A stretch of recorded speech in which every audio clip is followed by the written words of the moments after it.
नमस्कार दोस्तों, मैं हूं रोशन और आप देख रहे हैं जीके अफेयर्स यूट्यूब चैनल। दोस्तों, इस चैनल पे आपको प्रीवियस ईयर पेपर का डिस्कशन और साथ ही साथ जनरल अवेयरनेस की तैयारी करवाई जाती है, तो आप लोग जरूर इस चैनल को सब्सक्राइब करके बेल आइकन को प्रेस रखिए। दोस्तों, यूपी पीसीएस में आरओ एआरओ का एग्ज़ाम जो हुआ था 2020 में 20 सितंबर को, उसका हम पेपर डिस्कस कर रहे हैं। तो पार्ट 3 है और भी पार्ट आएंगे, और पहले के पार्ट नहीं देखे हैं तो ज़रूर उसको देख लीजिए, कंटिन्यूअस पार्ट है। अब देखिए, और भी जीके में महारत हासिल करने हैं तो ये जीके जीएस के रामबाण का सीरीज आप लोग फॉलो कर सकते हैं। और पीडीएफ चाहिए तो आप हमारे टेलीग्राम चैनल से जुड़ सकते हैं, जिसका लिंक आपको नीचे डिस्क्रिप्शन में दिया हुआ है। आपके पास भी किसी एग्जाम का क्वेश्चन पेपर है तो gkfairs25@gmail.com पे भेज सकते हैं, ताकि उसको भी हम यहाँ पर डिस्कस कर सकें। तो देखिए, क्वेश्चन नंबर 31 है, जिसमें कि स्टेटमेंट दिया हुआ है, यानी कि असर्शन और रीजन के फॉर्मेट में, जिसमें एक करंट का क्वेश्चन है बेसिकली, जिसमें बताया गया है कि Lucknow's defence expo 2020 was Asia's biggest expo of the defence product. तो क्या ये एशिया का जो है सबसे बड़ा जो है रक्षा उत्पादों का एक एक्सपो है? तो कौन सा? तो लखनऊ का जो डिफेंस एक्सपो 2020 का जो हुआ था। उसके बाद देखिए, the expo was organise to portrait India as an emerging defence manufacturing hub. तो जी हाँ, इस एक्सपो में भारत को एक उभरते हुए रक्षा विनिर्माण केंद्र के रूप में चित्रित करने के लिए ही किया गया था। तो देखिए, ये आपको दोनों स्टेटमेंट बिल्कुल सही है, और यहाँ पर आपको जो रीजन है वो असर्शन का सही है, यानी कि both A and R true and R is the correct explanations of A. तो इसका करेक्ट उत्तर होगा ए, इसको जरूर ध्यान रखिएगा। अब देखिए, ये भी करंट का क्वेश्चन था कि केंद्रीय बजट 2020-21 के बारे में बताया गया है कि राजस्व का अनुमानित स्रोत क्या है, यानी कि कहाँ से पैसे आते हैं, यानी कि रेवेन्यू जो है उसका कहाँ से आते हैं। तो देखिए, कॉरपोरेट टैक्स से कितना आता है, इनकम टैक्स से, कस्टम से, सेंट्रल एक्साइज से। तो इसके बारे में आप लोगों को यहाँ पर बताना था। तो देखिए, जो यहाँ पर कॉरपोरेट टैक्स है वो कितना आता है, तो तकरीबन 18% आता है। जी हाँ, 18% के आसपास जो है बजट 2020-21 के अनुसार। उसका देखिए इनकम टैक्स, तो इनकम टैक्स में कितना, तो 17% के आसपास। उसके बाद यहाँ पर सीमा शुल्क जो है कितना, तो सीमा शुल्क के बारे में आपको बताना है, तो 4%, और सेंट्रल एक्साइज शुल्क में 7%। यानी कि यहाँ पर आप देख पा रहे होंगे कि A2, तो A2 यहाँ पर आपको सिर्फ डी ऑप्शन में ही देखने को मिल रहा है। तो इस तरह से थोड़ा सा इसको ज़रूर ध्यान रखिएगा, यानी कि डी इसका सही उत्तर हो जाएगा। इसको जरूर ध्यान रखिएगा, डी इसका सही उत्तर होगा। उसका देखिए नेक्स्ट क्वेश्चन है कि अनुवांशिक उद्योग शामिल है, यानी कि जेनेटिक इंडस्ट्री इंक्लूड। तो देखिए, जेनेटिक इंडस्ट्री जो इंक्लूड होती है वो कृषि से, यानी कि बीटी कॉटन आपने नाम सुना होगा। उसके बाद बीटी जो है ब्रिंजल आपने सुना होगा। तो ये जेनेटिकली मॉडिफाइड क्रॉप होते हैं, तो ये कृषि से संबंधित होते हैं। उसका जीएम क्रॉप होते हैं, तो जेनेटिकली मॉडिफाइड क्रॉप। तो इस तरह से जो है थोड़ा सा इसको जरूर ध्यान रखिएगा। तो ये आपको कृषि से संबंधित जो है उद्योग है। उसके बाद देखिए, भारत की निम्नलिखित में से कौन सी नदी कर्क रेखा को 2 बार काटती है, यानी कि the river of India cross the tropic of Cancer twice. तो इस तरह से अगर हम बात करते हैं कि भारत के लगभग बीचों बीच से जो है यहाँ पर हम भारत को इस तरह से बनाते हैं, तो यहाँ पर लगभग बीचों बीच से ट्रॉपिक ऑफ कैंसर काटती है, 8 राज्यों से होकर गुजरती है। तो इसमें जो है भारत की एक नदी है माही नदी, जो कि यहाँ पर कर्क रेखा को 2 बार काटती है। जी हाँ, कर्क रेखा को 2 बार काटती है, और कर्क रेखा भारत के 8 राज्यों से होकर गुजरती है। और कर्क रेखा कितना होता है, तो 23.5 डिग्री जो है नॉर्थ में होता है। तो इसको भी जरूर ध्यान रखिएगा। तो माही नदी इसका सही उत्तर हो जाएगा।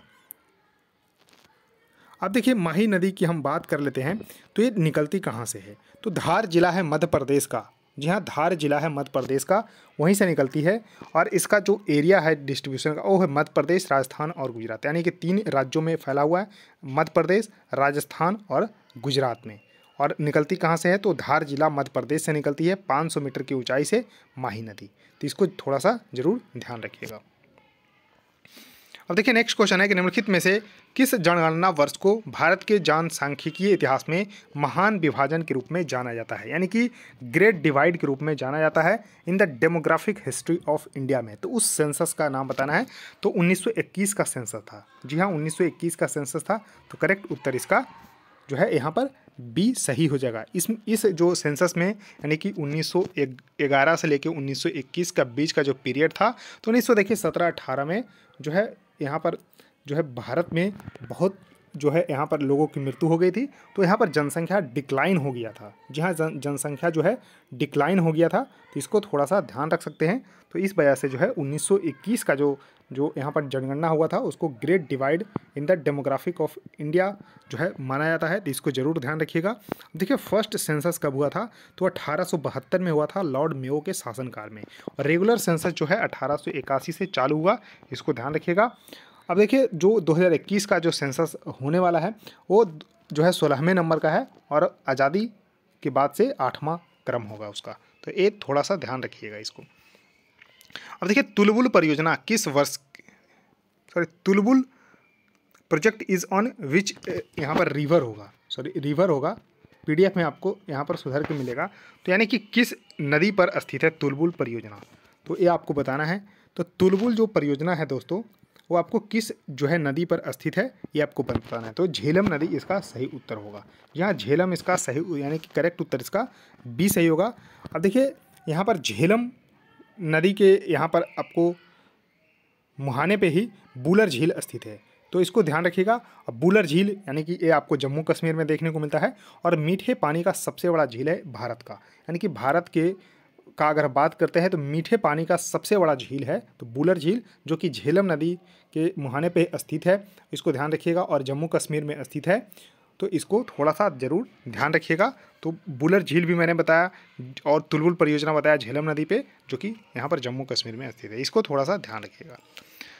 अब देखिए निम्नलिखित कथनों पर विचार करें और नीचे दिए गए कोड से इसको सही उत्तर चुनें। देखिए इसमें बहुत ही इंपॉर्टेंट क्वेश्चन बन सकते हैं ऑब्जेक्टिव के फॉर्म में भी। तो यहाँ पर देखिए हम बात कर लेते हैं। तो रिहंद बांध जो है सोन नदी की सहायक नदी पर है। तो देखिए रिहंद जो बांध है दोस्तों ये आपको थोड़ा सा ध्यान रख लेना है। तो इसको जो है गोविंद बल्लभ पंत सागर जो है बांध भी इसको बोलते हैं। रिहंद बांध को जो है गोविंद बल्लभ पंत सागर बांध भी बोलते हैं, जो कि largest dam of India by volume, यानी कि अगर हम वॉल्यूम यानी कि आयतन के हिसाब से देखें तो भारत का सबसे बड़ा जो है यहाँ पर डैम है। इसको थोड़ा सा ध्यान रखिएगा।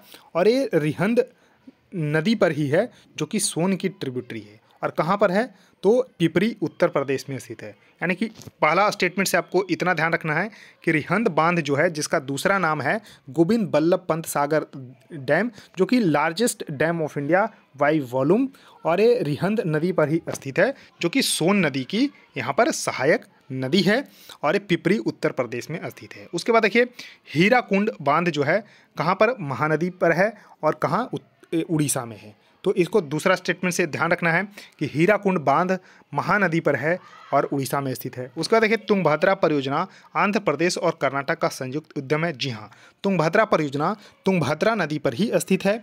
तो इसको जो है पंपा सागर डैम भी इसको बोलते हैं, पंपा सागर डैम भी बोलते हैं तुंगभद्रा डैम को, जो कि तुंगभद्रा नदी पर ही स्थित है, जो कि कृष्णा की ट्रिब्यूटरी है। तो इसको ध्यान रखिएगा।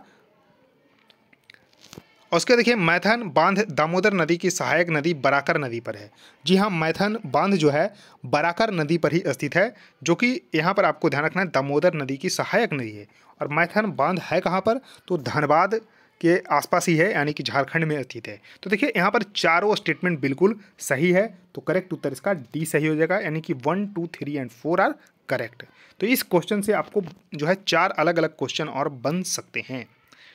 अब देखिए राष्ट्रीय हरित न्यायाधिकरण, जिसको शॉर्ट में बोलते हैं एनजीटी, नेशनल ग्रीन ट्रिब्यूनल, तो इसकी स्थापना कब की गई थी।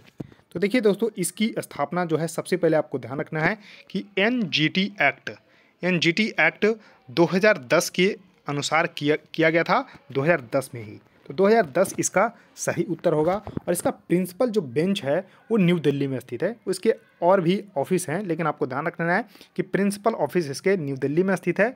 और एनजीटी एक्ट 2010 के तहत इसको बनाया गया था। और ये दोस्तों नेचुरल जस्टिस के पे काम करता है, किस पे काम करता है, तो नेचुरल जस्टिस पे काम करता है। और इसके पेरेंट ऑर्गेनाइजेशन यानी कि किस मिनिस्ट्री के अंतर्गत आता है, तो ministry of law and justice के अंतर्गत आता है। और एक क्वेश्चन आपको बताना है कि अभी इसके चेयरपर्सन कौन है, यानी कि नेशनल ग्रीन ट्रिब्यूनल के चेयरपर्सन कौन है, आपको कमेंट सेक्शन में बताना है। और भारत जो है एनजीटी लागू करने वाला दुनिया का तीसरा देश बना था ऑस्ट्रेलिया और न्यूजीलैंड के बाद। जी हाँ, ऑस्ट्रेलिया और न्यूजीलैंड के बाद भारत जो है एनजीटी को लागू करने वाला तीसरा देश बना था पूरे दुनिया में। ये थोड़ा सा आपको जरूर ध्यान रख लेना है। अब देखिए क्वेश्चन है कि निम्नलिखित में से कौन सा सही सुमेलित नहीं है। अब देखिए नॉट करेक्टली मैच्ड पूछा जा रहा है, तो ध्यान रख लेना है किसमें, तो देश और लौह अयस्क उत्पादक क्षेत्र यानी कि आयरन प्रोड्यूसिंग एरिया और कंट्री के हिसाब से आपको यहाँ पर कौन सा सुमेलित नहीं है वो बताना है। तो क्या देखिए यहाँ पर आपको जरूर ध्यान रख लेना है। अब देखिए इसमें जो होगा जर्मनी जो है वो रूर इसका क्षेत्र जो है इम्पोर्टेंट है। तो देखिए यहाँ पर आपको ध्यान, कजाकिस्तान, तो यहाँ पर देखिए जर्मनी का जो नॉर्मंडी है वो यहाँ पर गलत है, क्योंकि जर्मनी का रूर RUHR रूर क्षेत्र है जो कि जर्मनी का है। तो यहाँ पर करेक्ट उत्तर सी है, जो कि यहाँ पर मैच नहीं कर रहा है। तो देखिए जर्मनी का रूर है। फ्रांस का देखिए जो नॉर्मंडी है वो फ्रांस का है, और पायरिन्स भी है, उसके बाद लॉरेंस है, ये सब कहाँ का है, फ्रांस का है। यानी कि देखिए पायरेनीस, जो पायरेनीस यहाँ पर आपको देखने को मिल रहा है ये फ्रांस का है, बिल्कुल सही है। यूक्रेन का देखिए क्रिवाई रैग है, और कजाकिस्तान का कारागंडा। तो ये आपको थोड़ा सा इम्पोर्टेंट इसको लिख लीजिएगा कि कारागंडा जो लौह उत्पादक जो क्षेत्र है वो कजाकिस्तान का है। क्रिवाई रैग इसको थोड़ा सा देख लीजिए, क्रिवाई रैग जो है यूक्रेन का है। नॉर्मंडी और पायरेनीस दोनों फ्रांस का है, जबकि जर्मनी का रूर क्षेत्र है। तो इसको थोड़ा सा ध्यान रखिएगा, बहुत ही महत्वपूर्ण क्वेश्चन था। उसका देखिए अगला क्वेश्चन भी इसी तरह से है कि कौन सा सुमेलित सही सुमेलित। आप देखिए यहाँ पर सही सुमेलित पूछा गया है। तो देखिए यहाँ पर आपको रूर औद्योगिक जो क्षेत्र है जो कि लौह उत्पादक क्षेत्र ही है, तो यहाँ पर जर्मनी में है, तो बिल्कुल सही है। यहाँ पर करेक्ट उत्तर बी सही होगा।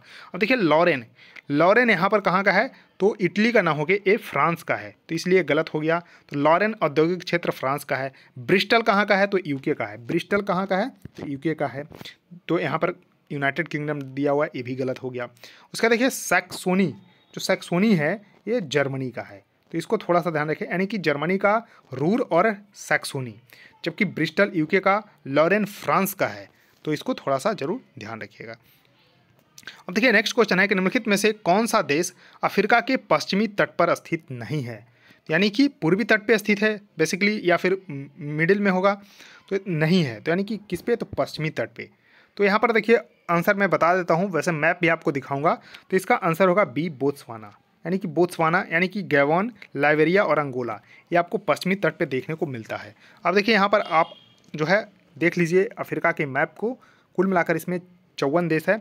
अब देखिए यहाँ पर आपको जो मैंने ऑप्शन बताया था वो बताया था बोत्सवाना। तो यहाँ पर आप देख पा रहे होंगे बोत्सवाना कहाँ पर है, तो यहाँ पर बीच में है। जी हाँ, जबकि देखिए नामीबिया, अंगोला, और ऑप्शन में क्या क्या था इसको एक बार देख लेते हैं। तो देखिए गैबोन, लाइबेरिया और अंगोला। तो देखिए यहाँ पर लाइबेरिया, उसके बाद देखिए यहाँ पर गैबोन और अंगोला एक पश्चिमी तट पर स्थित है। तो इस तरह से थोड़ा सा मैप इसको देखते रहिए। देखिए पूर्वी तट पे इंपॉर्टेंट आपको देश याद रख लेना है, सोमालिया हो गया, Kenya, Tanzania, Mozambique, south Africa. तो इस तरह से थोड़ा सा इसको देखते रहिए। अब देखिए forest research institute is located, यानी कि वन अनुसंधान संस्थान कहाँ पर स्थित है। तो देखिए जो फॉरेस्ट रिसर्च इंस्टीट्यूट है वो देहरादून में स्थित है, तो करेक्ट उत्तर इसका ये सही होगा। अब देखिए फॉरेस्ट जो रिसर्च इंस्टीट्यूट है उसको इस्टेब्लिश किया गया था 1906 ईस्वी में। जी हाँ, 1906 ईस्वी में इसको इस्टेब्लिश किया गया था, और ये देहरादून में ही स्थित है। उसका देखिए नेक्स्ट क्वेश्चन है कि भारत का ओशनिक नेशनल पार्क कहाँ पर है, यानी कि oceanic national park of India is situated in. तो देखिए एक कच्छ में स्थित है, इसको करेक्ट उत्तर इसका डी सही होगा, यानी कि कच्छ गुजरात में स्थित है। तो इस तरह से ओशनिक नेशनल पार्क गुजरात में देखने को मिलेगा, कच्छ जो है जिला में। इसको थोड़ा सा ध्यान रखिएगा, और इसको जो है ध्यान रखिएगा, बहुत ही इंपॉर्टेंट क्वेश्चन है। अब देखिए नेक्स्ट क्वेश्चन है कि भारत की पहली semi high speed train Vande Bharat किसके बीच चलती है। तो देखिए क्या क्या है पहली, तो पहली जो है वंदे भारत ट्रेन वाराणसी से नई दिल्ली के बीच में। तो ध्यान रखिएगा, नई दिल्ली से वाराणसी के बीच में, तो करेक्ट उत्तर इसका ए होगा। और एक कैसा ट्रेन है, तो सेमी हाई स्पीड ट्रेन है और इसको ट्रेन 18 के नाम से जानते हैं। और इसको जो है मैक्सिमम स्पीड है 160 kmph। जी हाँ, इसका स्पीड भी पूछा जाता है। तो वंदे भारत जो कि सेमी हाई स्पीड ट्रेन है, ट्रेन 18 के नाम से जाना जाता है। 160 किलोमीटर प्रति घंटा के स्पीड से मैक्सिमम इसकी चाल है। और इसको 15 फरवरी 2019 को लॉन्च किया गया था भारत के प्रधानमंत्री मोदी जी के द्वारा। और यहाँ पर आपको 17 फरवरी से चलना शुरू हुआ था। और सेकंड जो वंदे भारत ट्रेन है वो दिल्ली से कटरा के बीच में चली है। तो इसको ध्यान रखिएगा, सेकंड दिल्ली से कटरा के बीच में, पहला दिल्ली से वाराणसी के बीच में। और देखिए इसको बनाया किसने है, तो integral coach factory Perambur Chennai में इसका निर्माण किया गया है। Integral coach factory Perambur Chennai के द्वारा इसका जो है निर्माण किया गया है। तो इसको भी थोड़ा सा जरूर ध्यान रखिएगा। अब देखिए इसका लुक भी देख लीजिए, बहुत इंपॉर्टेंट है, चर्चा में रहा था, तो इसको ध्यान रखिएगा। अब देखिए भारत के निम्नलिखित में से किस शहर में देश का पहला सिंथेटिक रबर संयंत्र स्थापित किया गया था, यानी कि क्या बना था, तो first synthetic rubber plant of the country was set up in. तो देखिए पानीपत में इसको जो है सेटअप किया गया था।